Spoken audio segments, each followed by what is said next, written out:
नमस्कार। The deep dive में आपका स्वागत है। एक मशहूर विचारक ने कहा था, प्रौद्योगिकी एक उपयोगी सेवक है लेकिन एक खतरनाक मालिक भी। और ये बात आज आर्टिफिशियल इंटेलिजेंस के दौर में शायद सबसे ज्यादा सच लगती है। बिल्कुल। आज की हमारी गहरी पड़ताल की शुरुआत एक ताज़ा खबर से होती है जो यूपीएससी की तैयारी कर रहे उम्मीदवारों के लिए एक केस स्टडी की तरह है। आप बच्चन केस की बात कर रहे हैं? हाँ। हाल ही में अभिनेता अभिषेक बच्चन और ऐश्वर्या राय बच्चन ने दिल्ली उच्च न्यायालय का दरवाजा खटखटाया। वजह, गूगल और यूट्यूब पर चल रहे कुछ ऐसे वीडियोस जो एआई यानी डीप फेक तकनीक से बनाए गए थे। और ये वीडियोस सिर्फ मजाक नहीं थे। इनमें उन्हें ऐसी काल्पनिक और आपत्तिजनक स्थितियों में दिखाया गया था जिससे उनकी प्रतिष्ठा को सीधा नुकसान पहुंच रहा था। और यहीं से हमारा आज का विषय शुरू होता है। आर्टिफिशियल इंटेलिजेंस, डीप फेक और व्यक्तित्व के अधिकार यानी पर्सनैलिटी राइट्स के बीच का टकराव। देखिए, ये सिर्फ एक बॉलीवुड की कहानी नहीं है। नहीं, बिल्कुल नहीं। ये तकनीक, कानून और नैतिकता के एक ऐसे चौराहे को दिखाता है जिसे समझना हम सब के लिए और खासकर यूपीएससी मेंस के जीएस पेपर 2, 3 और 4 के नजरिए से बहुत जरूरी है। तो आज की इस चर्चा में, जो द हिंदू में प्रकाशित विश्लेषणों और कई अकादमिक शोधों पर आधारित है, हम यही समझने की कोशिश करेंगे कि ये अधिकार हैं क्या, दुनिया इनसे कैसे निपट रही है और भारत कहाँ खड़ा है। तो चलिए सबसे बुनियादी सवाल से शुरू करते हैं। ये व्यक्तित्व के अधिकार या पर्सनैलिटी राइट्स सुनने में थोड़ा भारी शब्द लगता है, लेकिन इसका मतलब क्या है? इसका मतलब बहुत सरल है। ये किसी भी व्यक्ति का अपनी पहचान पर नियंत्रण रखने का अधिकार है। आपकी पहचान क्या है? आपका नाम, आपका चेहरा, आपकी आवाज, आपके दस्तखत, आपकी कोई खास अदा। बिल्कुल, इन सब पर आपका अधिकार है। कोई और आपकी मर्जी के बिना इनका कमर्शियल इस्तेमाल नहीं कर सकता। यह अधिकार आपकी निजता यानी प्राइवेसी, आपके सम्मान और आपकी आर्थिक स्वायत्ता से जुड़ा है। तो ये एक तरह से खुद की पहचान पर कॉपीराइट जैसा हुआ कि मेरी पहचान मेरी संपत्ति है। आप इसे ऐसे समझ सकते हैं, हाँ। हालांकि कानूनी तौर पर यह थोड़ा ज्यादा जटिल है। और देखिए, ये अधिकार कोई नए नहीं है। सही बात है, ये तो दशकों से चला आ रहा है। हाँ, मशहूर हस्तियां हमेशा से अपने नाम और चेहरे के गलत इस्तेमाल के खिलाफ लड़ती आई हैं, लेकिन जो बदला है वो है खतरे का पैमाना, और उसकी वजह है जेनरेटिव एआई और डीप फेक्स। डीप फेक यानी वो तकनीक जिसमें किसी के चेहरे या आवाज को इतनी सफाई से किसी और पर लगा दिया जाता है कि सच और झूठ का फर्क ही मिट जाता है। मैं समझ गया। पहले किसी की तस्वीर को मॉर्फ करने के लिए काफी मेहनत और स्किल लगती थी। अब तो कोई भी कुछ ऐप्स का इस्तेमाल करके चंद मिनटों में ये कर सकता है। बिल्कुल, और इसके खतरे सिर्फ मशहूर लोगों तक ही सीमित नहीं है। यही सबसे चिंता की बात है। हाँ, ये तो किसी के भी साथ हो सकता है। इसका इस्तेमाल गलत सूचना फैलाने, किसी को ब्लैकमेल करने और सबसे बढ़कर समाज में भरोसे की नींव को ही हिला देने के लिए किया जा सकता है। सोचिए, अगर हम अपनी आंखों देखी बात पर भी भरोसा नहीं कर पाएंगे तो हमारा समाज कैसे चलेगा? और बच्चन केस इसका एक सटीक उदाहरण है। उनकी सिर्फ छवि का ही इस्तेमाल नहीं हुआ, बल्कि उनकी प्रतिष्ठा को सक्रिय रूप से नुकसान पहुंचाया गया। लेकिन उनकी याचिका में एक बात ने मेरा ध्यान खींचा। कौन सी बात? उन्होंने सिर्फ उन वीडियोस को हटाने की मांग नहीं की। उन्होंने ये भी कहा कि भविष्य में एआई मॉडल्स को ट्रेन करने के लिए इस तरह की सामग्री के इस्तेमाल पर भी रोक लगाई जाए। ये तो बहुत दूर की सोच है। यही इस मामले की सबसे महत्वपूर्ण परत है। ये लड़ाई सिर्फ एक नकली वीडियो हटाने की नहीं है, बल्कि उस पूरे डेटा इकोसिस्टम को चुनौती देने की है जिस पर ये एआई मॉडल पलते बढ़ते हैं। मतलब एआई सीखता कैसे है? इंटरनेट पर मौजूद अरबों तस्वीरों और वीडियोस से। अगर उस डेटा में आपकी नकली और आपत्तिजनक तस्वीरें हैं तो एआई उसी से सीखकर भविष्य में और बेहतर और ज्यादा खतरनाक डीप फेक बनाएगा।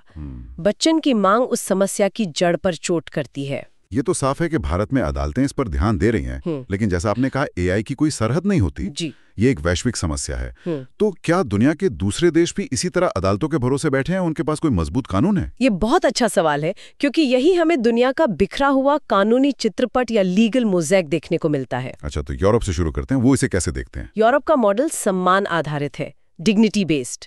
उनका मकसद व्यक्ति की गरिमा और निष्ठा की रक्षा करना है। उनका जो मशहूर कानून है GDPR, general data protection regulation 2016। हाँ, वो साफ कहता है कि किसी के भी व्यक्तिगत और बायोमेट्रिक डेटा का इस्तेमाल करने के लिए उसकी स्पष्ट सहमति जरूरी है। और हाल ही में उन्होंने एक एआई एक्ट भी तो पास किया है। हाँ, EU AI एक्ट 2024। ये बहुत बड़ा कदम है। इसमें डीप फेक बनाने वाली तकनीक को उच्च जोखिम यानी हाई रिस्क की श्रेणी में रखा गया है। और उसका मतलब क्या हुआ? उसका मतलब है कि ये अनिवार्य कर दिया गया है कि एआई से बनी किसी भी सामग्री पर साफ साफ लेबल लगाना होगा कि ये एआई द्वारा बनाया गया है, पारदर्शिता लाने के लिए।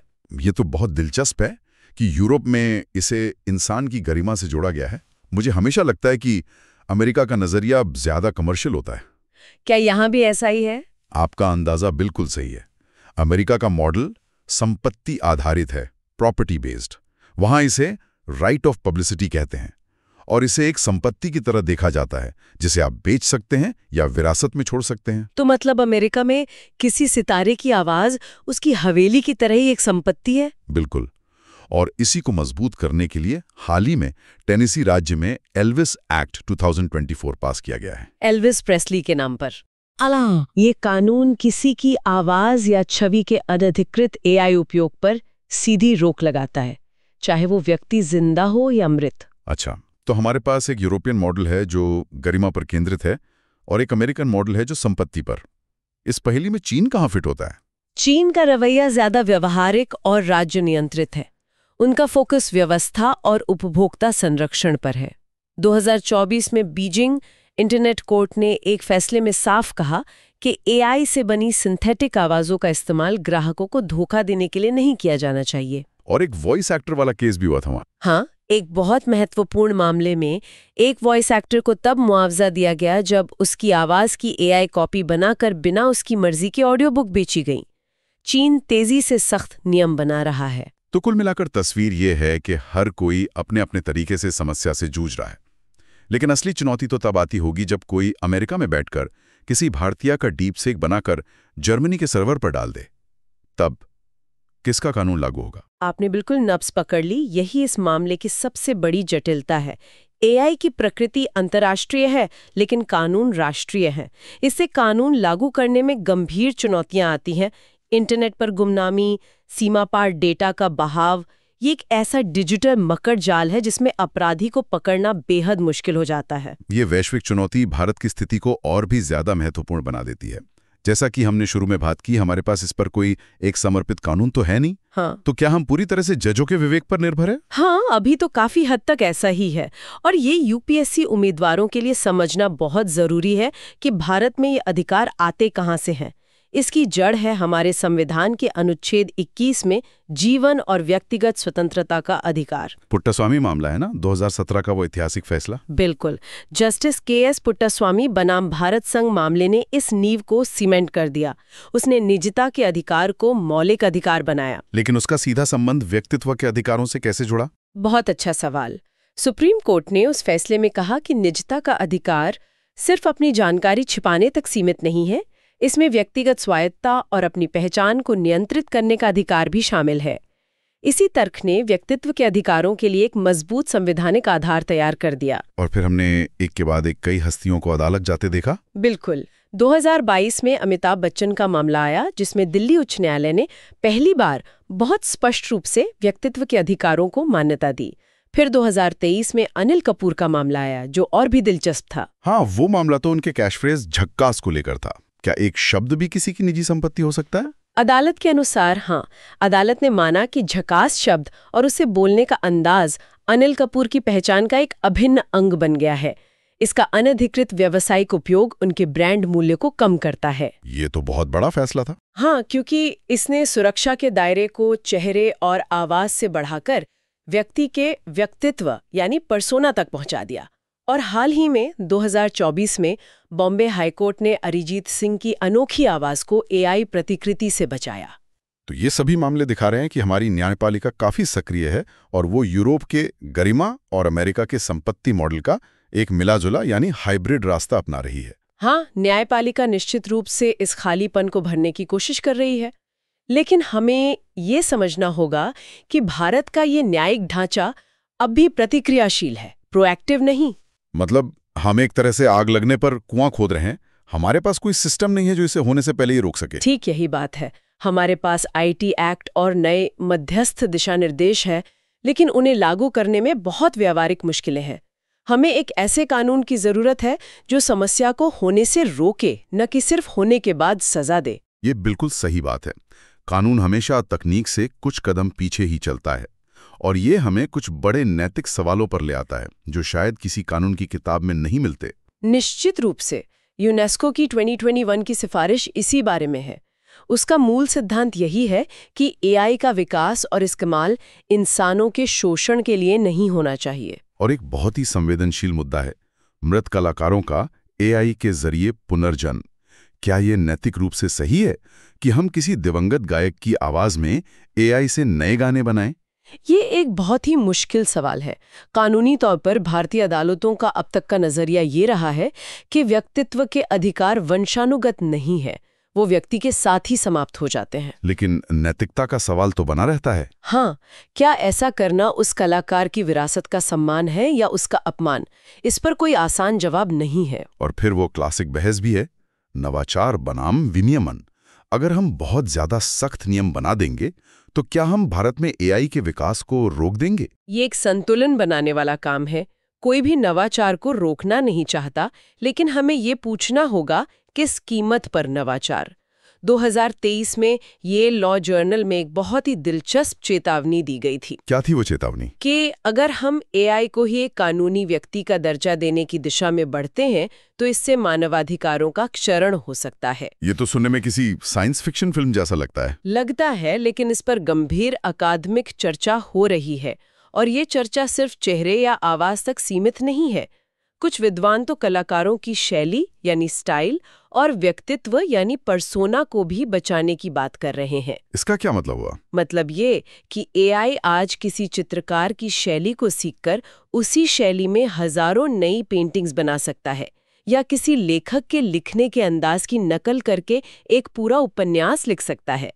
इससे उस कलाकार के मौलिक काम का मूल्य खत्म हो जाता है। तो अगर एक एआई ए.आर. रहमान के संगीत की शैली को सीखकर नया संगीत बना सकता है, जिसे सुनकर लगे कि ये रहमान का ही है, तो ये भी एक तरह से पहचान की चोरी हुई। ये खतरों का एक नया ही आयाम खोल देता है। इन सभी चुनौतियों को देखते हुए भारत के लिए आगे का रास्ता क्या होना चाहिए? देखिए, हमारे विश्लेषणों के आधार पर कुछ कदम तत्काल उठाने की जरूरत है। सबसे पहला, एक व्यापक कानून जो व्यक्तित्व के अधिकारों को स्पष्ट रूप से परिभाषित करे। दूसरा, एआई जनित सामग्री के लिए अनिवार्य वाटरमार्किंग या लेबलिंग, ताकि लोगों को पता चले कि वो क्या देख रहे हैं। बिल्कुल। तीसरा, प्लेटफॉर्मों की स्पष्ट और सख्त जवाबदेही तय हो। और चौथा, वैश्विक सहयोग। सरकार की 2024 की डीप फेक एडवाइजरी एक अच्छा शुरुआती कदम है, लेकिन अब हमें एक मजबूत, स्थायी और सक्रिय कानूनी ढांचे की जरूरत है। तो आज की इस पूरी चर्चा को अगर मैं समेटूं तो बात यह है कि एआई ने हमारी पहचान पर हमारे अधिकार को एक अभूतपूर्व खतरे में डाल दिया है। दुनिया भर में कानून बिखरे हुए हैं, भारत में हमारी अदालतें आगे आ रही हैं, लेकिन सिर्फ फैसलों के सहारे ये लड़ाई नहीं जीती जा सकती। और असली चुनौती हमेशा की तरह नवाचार को मानवीय गरिमा और अधिकारों के साथ संतुलित करने की है। मैं इस चर्चा को श्रोताओं के लिए एक विचारोत्तेजक प्रश्न के साथ समाप्त करना चाहूंगी। जरूर। अब तक हमारी सारी बातचीत मौजूदा इंसानी पहचानों को बचाने पर केंद्रित रही है, लेकिन उस दिन क्या होगा जब एआई पूरी तरह से नई, इतनी यथार्थवादी पहचान बनाने लगे जो कभी अस्तित्व में थी ही नहीं। एक ऐसा चेहरा, एक ऐसी आवाज जो किसी असली इंसान की नहीं है। उनका मालिक कौन होगा? उनके क्या अधिकार होंगे? क्या हमारे कानूनी ढांचे जो असली इंसानों के लिए बने हैं कभी उस तकनीक की रफ्तार का मुकाबला कर पाएंगे जो खुद वास्तविकता का निर्माण कर रही है? एक बहुत ही गहरा और जरूरी सवाल। यूपीएससी की तैयारी और करंट अफेयर्स की गहरी समझ के लिए इस विश्लेषण को अपने साथियों के साथ जरूर साझा करें। अगर इस विषय पर आपके कोई सवाल हैं तो नीचे कमेंट्स में जरूर पूछें, हम जवाब देने की पूरी कोशिश करेंगे। द डीप डाइव से जुड़े रहने के लिए हमें लाइक और सब्सक्राइब करना ना भूलें। अगले विश्लेषण में फिर मुलाकात होगी। धन्यवाद।